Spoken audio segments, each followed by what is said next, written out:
5,000 में फर्जी सर्टिफिकेट बनाकर बीपीएससी शिक्षक बहाली में सेंधमारी करने के खेल का उजागर हुआ है। जी हां, आप बिल्कुल सही सुन रहे हैं। ये हम नहीं बल्कि ये अखबार बयां कर रही है और अखबारों में खुद बीपीएससी से चयनित शिक्षक खुलासा कर रहे हैं। हालांकि तमाम जानकारी सोशल मीडिया के अलग अलग प्लेटफॉर्म पर भी साझा की जाती है, लेकिन यूं कहिए कि अभ्यर्थी और समाज और तमाम जितने लोग हैं वे सोचने पर मजबूर हैं, आखिर सरकार मौन क्यों होती है इन तमाम चीजों पर।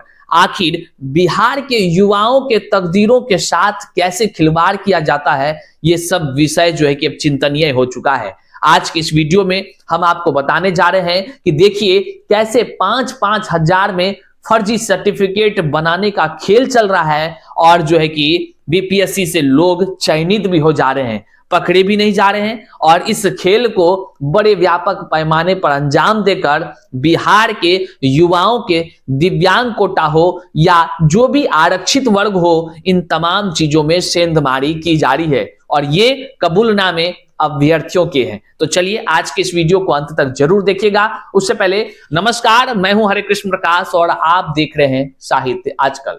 साहित्य आजकल का मतलब ही है वह सच्चाई जो जाननी आपके लिए है बेहद आवश्यक। साथियों, चैनल पर नए हैं तो सब्सक्राइब करिएगा और अपने तमाम साथियों तक जरूर भेज दीजिएगा।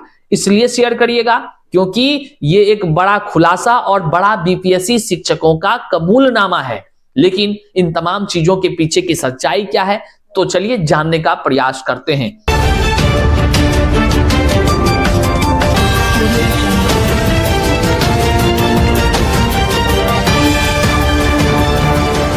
देखिए, बिहार में शिक्षक बहाली की प्रक्रिया लगातार हो रही है और इस बहाली की प्रक्रिया में जो बाहर के शिक्षक अभ्यर्थी हैं, आपको पता ही होगा कि बिहार में डोमिसाइल नीति को खत्म कर दिया गया और डोमिसाइल नीति खत्म करके सरकार ने यह कहा कि पूरे देश के लोग बिहार में शिक्षक बन सकते हैं, गुणवत्तापूर्ण शिक्षा बहाल होगी, बच्चों का भविष्य संवरेगा। लेकिन इसके पीछे खेल करने वाले बड़े बड़े खेल को अंजाम देकर बिहार में बीपीएससी से चयनित शिक्षक बन जा रहे हैं। अब ताज्जुब की बात यह है, ना तो विभाग मतलब कि शिक्षा विभाग पकड़ पा रही है और ना ही बीपीएससी जैसे गरिमामयी संस्थान पकड़ पा रही है। तो आखिर ऐसे चीजों पर, ऐसे गौरख धंधा को अंजाम देने वालों पर या यूं कह लीजिए फर्जीवाड़ा करके योग्य अभ्यर्थियों के तकदीरों को बर्बाद करने वालों पर आखिर कार्रवाई कौन करेगा। माननीय मुख्यमंत्री यहां पर कुछ बोलते नहीं है, शिक्षा मंत्री को इन तमाम चीजों से लेना देना नहीं है। जो तमाम अन्य भी उप मुख्यमंत्री हैं या सत्ताधिकारी हैं, उनको जो है कि ये सब मामले से कोई लेना देना नहीं है। उनका साफ कहना होता है कि मामला जिनका जिनसे होगा वह उनसे निपटे भैया, हमको क्यों, हमसे किसी ने कोई पूछा है क्या। तो ऐसे जदयू के एक प्रवक्ता हैं, ऐसा उनके तरफ से कहते हुए सुना गया है। तो बड़ा आश्चर्य और दुख का विषय है, आखिर लोग करे तो क्या करे। अब देख लीजिए पहले इस खबर को, फिर आप सोचिएगा, विचारिएगा कि आखिर ये हो क्या रहा है बिहार में। क्या इसी का नाम जंगल राज है या फिर इससे पहले जंगल राज था। आखिर जंगल राज है क्या और नेता लोग किस जंगल राज की बात कहकर अपने सत्ता की रोटी का सुख भोगते हैं, क्या है वो। देखिए, झारखंड से 5,000 रुपए में फर्जी दिव्यांगता सर्टिफिकेट खरीदकर बिहार में बने शिक्षक, कई जिलों में हुई पोस्टिंग। सोच लीजिए, ये हम नहीं करे भैया, हम क्या होते हैं और कौन होते हैं आपको, आप पर जो है कि कह लीजिए कि इल्जाम लगाने वाले। लेकिन जो अखबार में आई है वो तो बयां करेंगे ना। तो अखबार देखिए क्या कह रही है और आरटीआई के भी जवाब आए हैं कि दिव्यांग कोटि में अदर स्टेट वालों का चयन हुआ है। कई सारे दिव्यांग प्रमाण पत्रों का जो है कि आरटीआई के जवाब जो है कि वायरल हुए हैं, खुलासे हुए हैं और लोग जो है कि सबूत दिखाए हैं आरटीआई के जवाब में। खुद आयोग ने कहा है, हाल ही में भी दिव्यांग कोटा के टीआरई 3 वाला में भी आया हुआ है आरटीआई के जवाब। तो आरटीआई के जवाब से खुलासे हुए हैं कि हाँ, दिव्यांग कोटा में बिहार से ज्यादा बाहर के बच्चों का चयन हुआ है। अब सवाल है कि वो व्यक्ति, एक तो आरक्षित सीट पर जो है कि जो भी आरक्षण कैटेगरी का है उसमें बिहार से बाहर वालों का चयन नहीं होना था, ये नियम था। चयन अदर स्टेट वालों का केवल यूआर कैटेगरी मतलब कि सामान्य श्रेणी में होनी थी। लेकिन आयोग ने स्पष्ट रूप से आरटीआई के जवाब में यह कहा है कि हां भाई, फलाना फलाना दिव्यांग कोटि में भी इतने इतने अदर स्टेट वाले ओएच कैंडिडेट कह लीजिए या इस तरह के जो दिव्यांग कोटा में बहाल हुए हैं। खैर ये तो अब जो है कि जो नियम कानून है वो अब आगे अभ्यर्थी हाईकोर्ट जाते हैं तो क्या कुछ होता है देखने का विषय। लेकिन फर्जीवाड़ा को कैसे अंजाम देता है देख लीजिए। सर, हम झारखंड से हैं, जामताड़ा जिला से हैं। जामताड़ा नाम तो सुने ही होंगे, नाम अगर सुने हैं और आप अगर झारखंड से हैं तो कमेंट में जरूर बताइएगा भैया वहां की क्या खूबसूरत कह लीजिए कि माहौल है या वहां के विषय में क्या कुछ आप जानते हैं, कमेंट में जरूर बताइएगा, हम जानना चाहते हैं। आगे, मेरे साथ 15 दोस्त का सिलेक्शन टीआरई 2 में हुआ है। कौन कह रहा है? जो बीपीएससी से चयनित शिक्षक है टीआरई 2 में, वह खुलासे कर रहे हैं, वह कर रहे हैं। और आपके मन में होगा कि आखिर पगला गया क्या ये लड़का जो खुलासा कर रहा है। खुद मेरे साथ 15 लोग जो है कि बीपीएससी टीआरई 2 में आया है, शामिल हुआ है, तो ये जो कहना चाह रहा है पगला तो नहीं गया है। हम आपको एक याद दिला दे साथियों, बीपीएससी टीआरई 1 का जब रिजल्ट जारी हुआ था तो उस रिजल्ट के समय जब डीबी की प्रक्रिया थी, वही झारखंड का एक ईमानदार व्यक्ति फर्जी तरीके से अपना डिग्री बना करके, बिहार का डोमिसाइल बना करके, वह जो है कि बीपीएससी की आंखों में धूल भी झोंका और रिजल्ट भी जारी हुई, प्रमाण पत्र भी उसके हाथ आया। वह व्यक्ति पहुंचा काउंसलिंग कराने, काउंसलिंग भी हो गई उसकी, जो है कि कह लीजिए उसको जिला या कह लीजिए स्कूल भी आवंटन हो गया, औपबंधिक प्रमाण पत्र भी मिल गया। वह औपबंधिक नियुक्ति पत्र लेकर के सीधा पटना गया। पटना के आयोग के आगे खड़ा होकर के जोर जोर से कहा कि यह नीति बहुत गलत है, हम फर्जीवाड़ा को अंजाम दिए थे तब भी हमको हमारा रिजल्ट होकर नौकरी हो गया, हम नौकरी नहीं करेंगे क्योंकि हमारी जमीर गवाह नहीं देती है किसी योग्य के तकदीरों के साथ खिलवाड़ करना। ये वही झारखंड की बात है। तो साथियों, झारखंड के लोग काफी अच्छे होते हैं, नेक दरिया दिल के होते हैं। उन्होंने अगर फर्जीवाड़ा को अंजाम दिया तो वो कहेगा फर्जीवाड़ा किए हैं, पकड़ के दिखाओ, साफ कह रहा है। और उन्होंने छोड़ दिया, वो नौकरी नहीं किया, ज्वाइन नहीं किया अपनी सच्चाई के बदौलत, ईमानदारी के बदौलत। लेकिन फर्जीवाड़ा को उन्होंने दिया था अंजाम खुलेआम। आप लोग देखे होंगे, खूब सोशल मीडिया पे चला है। किसी को नाम याद है तो कमेंट में बताइएगा, हमको नाम नहीं याद आ रहा है। आगे चलिए। तो उसी तरह ये भी शिक्षक जो है बीपीएससी से चयनित खुलासे कर रहे हैं। क्या कह रहे हैं? इनका कहना है सब 5,000 रुपए देकर दिव्यांगता का सर्टिफिकेट खरीदे हैं। ये खुद कह रहे हैं भैया 5,000 देकर खुद खरीदा है दिव्यांगता का सर्टिफिकेट। चलो भाई, अच्छा है। सबकी पोस्टिंग बांका और गया में हुई है, ये भी बोल रहे हैं बांका और गया में हुई है। झारखंड का बहुत फर्जी अभ्यर्थी नौकरी कर रहा है, सभी शारीरिक रूप से फिट है। ये व्हाट्सएप मैसेज दिव्यांग कोटे से दरभंगा से नियुक्त एक शिक्षक का है। दरभंगा में जो नियुक्त हुआ है ना, वह शिक्षक की खुलासे कर रहे हैं व्हाट्सएप में मैसेज भेजकर, तमाम जानकारी भेजकर।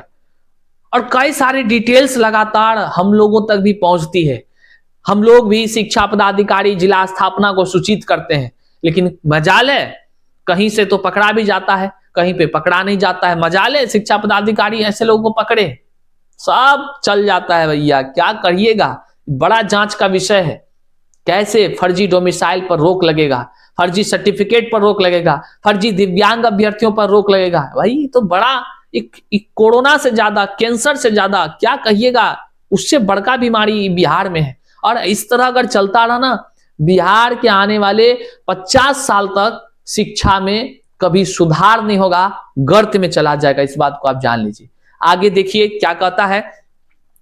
इनके तरफ से कहना है जो उसने एक सोशल एक्टिविस्ट को भेजा है तमाम व्हाट्सएप के जरिए अपना तमाम वो जानकारी, उसे यह जानकारी लेनी थी कि दूसरे राज्य के दिव्यांग अभ्यर्थियों को बाहर करने के लिए कोर्ट में जो मामला चल रहा है उसकी प्रोग्रेस क्या है, मतलब क्या कानूनी प्रक्रियाएं चल रही हैं, वो जानना चाहता था। उसने यह भी जानकारी दी है कि टीआरई 3 में भी कई युवकों ने फर्जी सर्टिफिकेट लगाकर आवेदन किया है। बिहार लोक सेवा आयोग 10 जुलाई को जन सूचना अधिकार के तहत एक अभ्यर्थी को जानकारी दी है कि टीआरई 2 में वर्ग 9 से 10 में हिंदी विषय में दिव्यांग के आरक्षण के आधार पर 43 अभ्यर्थियों का चयन किया गया है। देखिए तमाम खुलासे हैं।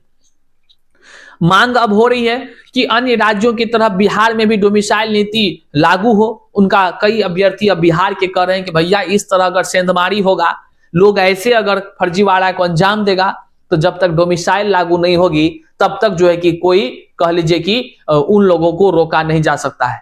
क्योंकि यहाँ जो कह लीजिए जांच की प्रक्रिया है वह काफी विलंब हो जा रही है। डीबी में वही कागज मांगता है, जो कागज वहां पे दिया है उसी का वाटरमार्क होना चाहिए, जो है कि बस हो गया, उसी का ओरिजिनल होना चाहिए। तो लोग पकड़े नहीं जा रहे हैं। अगर सही से दिव्यांगता की प्रमाण पत्र जांच हो, मान लीजिए कि कोई अस्पताल में ही जांच केंद्र बैठा दिया जाए और वहां खड़े खड़े जांच होगा और तब वेरीफाइड होगा दिव्यांगता का, जो सही है वो नौकरी करेगा, जो नहीं है वहीं से जेल जाएगा, तब ना होगा। जो सर्टिफिकेट फर्जी बना रहा है, जांच हो एकदम अपना पोर्टल बना करके जांच हो सीधे, मान लीजिए डोमिसाइल की जांच सीधे जो है कि जहां जो प्रखंड से बनता है, मान लीजिए जो ब्लॉक से बनता है, उस सीधे ब्लॉक से जो है कि बिहार सरकार का कोई तो होगा सिस्टम जहां से जाति आय निवास को जांच करे, भैया ये सही है कि नहीं है, जांच हो। इस तरह अगर फर्जीवाड़ा करके लोग शिक्षक बन रहे हैं, और ये खुलासे खुद बीपीएससी शिक्षक कर रहे हैं। केवल यही नहीं, सोशल मीडिया के एक्स प्लेटफॉर्म पर कई लोग लिख रहे हैं, कई लोग कह रहे हैं कि सर हमारे विद्यालय में इतना लोग फर्जी हम जानते हैं, लेकिन कुछ कर नहीं पा रहे हैं क्योंकि जिला स्थापना के कई अधिकारी जो हैं मिली भगत से उसको बचा ले रहे हैं। अब बताइए, तो तमाम जितने भी जिला अधिकारी हैं या जिला स्थापना के अधिकारी हैं, सब इस बात को ध्यान दीजिए कि बिहार सरकार माननीय नीतीश कुमार ने जो सोचा है शिक्षा में गुणवत्तापूर्ण व्यवस्था बहाल करने को लेकर, तो आप भी उसके अभिन्न अंग हैं। अगर आप पदाधिकारी होकर इस तरह जब अभ्यर्थी सूचना दे रहा है तो फिर उस पर कार्रवाई नहीं करिएगा तो कैसे काम चलेगा। और जितने टीआरई बीपीएससी टीआरई से चयनित शिक्षक हैं, सबके सर्टिफिकेट का एक एक matric, inter, honours, PG, BEd, DLEd, जितने भी सर्टिफिकेट हैं, सीटेट, एस्टेट, बीटेट, जितने सर्टिफिकेट हैं, सबकी गहनता से जांच हो। और जिस दिन, उम्मीद है जिस दिन जांच शुरू हो गई ना गहनता से, पूरे भारत इस बात का गवाह हो जाएगा कि हजारों की संख्या में फर्जी लोग पकड़े जाएंगे। जानते हैं ऐसा हम क्यों कर रहे हैं? क्योंकि खबर आई है, इससे पहले से जो बहाली प्रक्रिया चली थी 2006 से लेकर के अब तक में, इससे पहले हर दूसरे दिन एक शिक्षक पर एफआईआर हो रहा है निगरानी विभाग का। पता है क्यों? क्योंकि हजारों की संख्या में फर्जी शिक्षक बहाल हुए थे। 10-15 साल हो गया, पैसा खूब उठाया, लेकिन पकड़े जा रहे हैं। कुछ लोग का घर कुर्की हो रहा है, कुछ लोग का से वेतन वापसी हो रहा है, कुछ लोग पर एफआईआर हो रही है, कुछ लोग को पकड़ के जेल में ठूसा जा रहा है। तो ये सब प्रक्रियाएं चलती है, जांच धीरे धीरे चलता है। लेकिन इस तरह तो योग्य अभ्यर्थियों का जिंदगी बर्बाद हो गया ना, ये बड़ा सवाल है। इसलिए इन तमाम चीजों पर ध्यान देना चाहिए सरकार को, शिक्षा विभाग को, जितने टीम है, जितने कह लीजिए कि जांच एजेंसी है, उन पर जो उनको भी ध्यान देना चाहिए। और जो विभागीय रूप से जो बड़ी कार्रवाई होती है वह कार्रवाई जरूर करनी चाहिए। बहरहाल इस वीडियो को जन जन तक शेयर करिएगा। हम आपसे अपील करते हैं कि फर्जीवाड़ा को अंजाम नहीं दीजिएगा, और नहीं तो आपकी जिंदगी भी फर्जी हो जाएगी एक दिन, याद रखिएगा सर जी। ठीक है, मिलते हैं अगले वीडियो में। चैनल पर नए तो सब्सक्राइब कीजिएगा, अपने तमाम साथियों तक जरूर शेयर कर दीजिएगा। तब तक के लिए जय हिंद।